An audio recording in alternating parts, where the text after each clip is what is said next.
Simultaneous equations इयत्ता 10वी maths 1 त्याच्यामधलं आपण एक उदाहरण इथं बघतोय. तर इथं तुम्हाला दोन इक्वेशन्स दिलेले आहेत.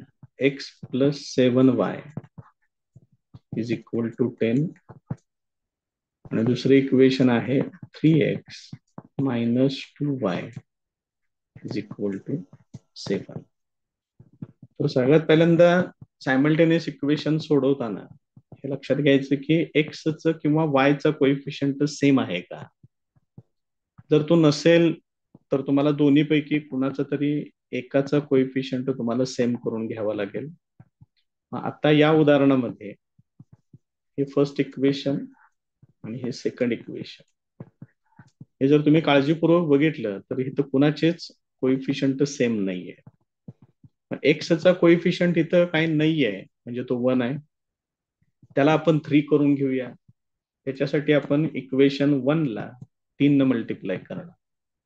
पण इथं लिहूया तसं मल्टिप्लाइंग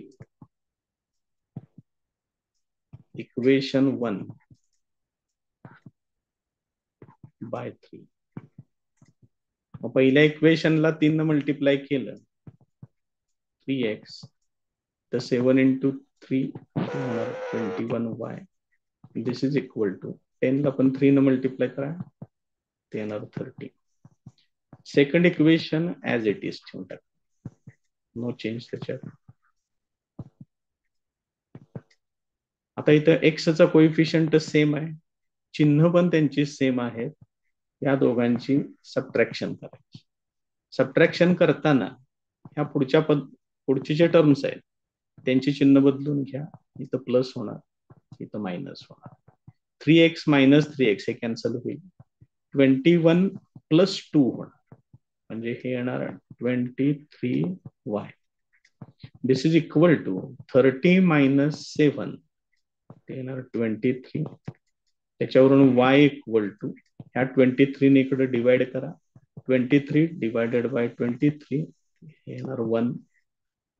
ही तुम्हाला फर्स्ट व्हॅल्यू मिळाली.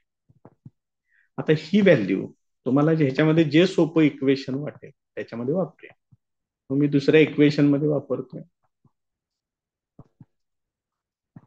Using y equal to 1 in equation 2. मग ही व्हॅल्यू ह्या इक्वेशन मध्ये वापरूया. इक्वेशन लिहून घेतोय पहिल्यांदा.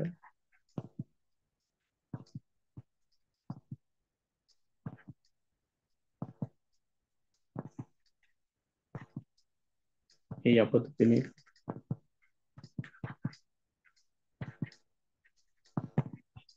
सिंपल स्टेप्स आहेत, काय अवघड नाही. -2 पलीकडे न्या प्लस होईल. 3x equal to 7 plus 2 therefore 3x equal to 9. therefore x equal to 3 ने इकडे डिवाइड करा 3.